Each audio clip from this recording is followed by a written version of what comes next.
Nadeta Carita, bonjour, merci d'être avec nous sur l'antenne de RTM. Comment allez-vous ?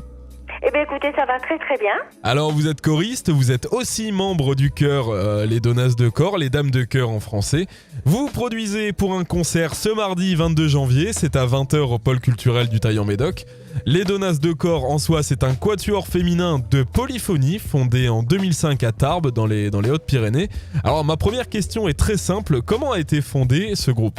En 2004, nous avons à Tarbes une école de musique, le conservatoire, qui jusqu'en 2004 ne faisait que de la danse et de la musique classique. Et puis est arrivé de Toulouse Pascal Comon, chanteur professionnel, professeur de musique traditionnelle, et qui a amené la musique traditionnelle au conservatoire. Donc Pascal Comon a voulu créer, il a appelé ça un atelier de chant, et il a été victime de son succès parce que il était obligé de refuser des gens. D'accord. Et donc le groupe des Donnas de Cor, au départ, c'était un groupe, nous étions une quinzaine, et en 2005, Pascal Comon a souhaité scinder le groupe en deux, et il voulait qu'il y ait un groupe occitanophone. Et il s'est trouvé qu'à l'époque, dans ce groupe, il y avait des dames qui parlaient l'occitan, pour qui c'était la langue maternelle, qui le parlaient, qui l'écrivaient, qui le lisaient.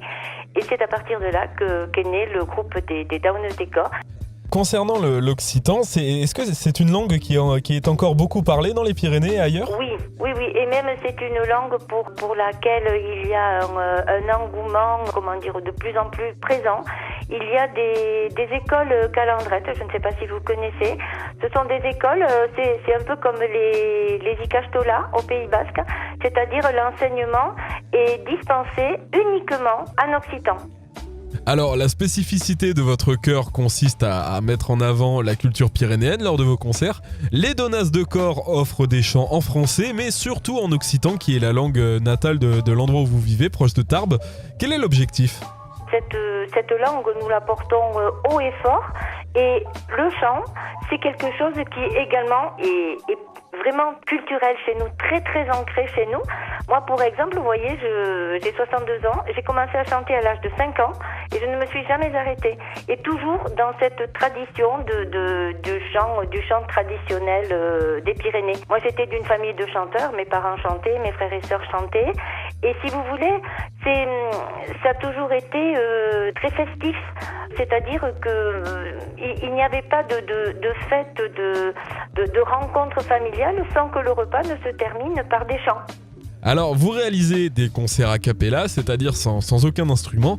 Le fait de chanter sans aucun fond sonore derrière, vous souhaitez mettre en avant l'importance de la voix en musique ? Absolument, parce que nous travaillons justement sur des sonorités qui provoquent des vibrations. C'est-à-dire que la polyphonie, par elle-même, c'est une voix. Vous avez ce que l'on appelle la mélodie. Ensuite, vous avez la basse qui fait le socle de la mélodie, et vous avez la haute. Et donc, là, à un moment donné, vous avez un accord parfait. C'est la mélodie, la basse et la haute. Et voilà, on peut avoir deux basses différentes et une haute. Et alors là, mais c'est vraiment tout dans la sonorité. Comment vous vous organisez au niveau des répétitions ? Nous répétons tous les mardis soirs, 2 heures de temps, au conservatoire. On a une salle qui est la salle de musique traditionnelle, et voilà. On a parfois la chance de pouvoir chanter à l'auditorium. Alors là, c'est le nec plus ultra. Sinon, c'est une salle simple. Je tiens à préciser quand même que depuis la création du chœur en 2005, vous avez sorti plusieurs projets, dont 2 albums. Oui. Des projets à venir prochainement ? Eh bien, écoutez, un album pour fin 2019. Voilà, un nouvel album avec des nouveaux morceaux et également des créations. Parce que cette langue, c'est clair que nous, notre répertoire, nous l'avons pioché, je serais tentée de dire, dans des collectages, dans la tradition, mais nous avons également des créations. Pour ceux qui souhaiteraient retrouver votre parcours et ce que vous faites actuellement, où est-ce que l'on peut vous retrouver, Nadeta ? Alors écoutez, c'est sur Facebook, et là, nous allons avoir un site où il y aura également le groupe Vox Vigeri, qui est le groupe de Pascal Comon.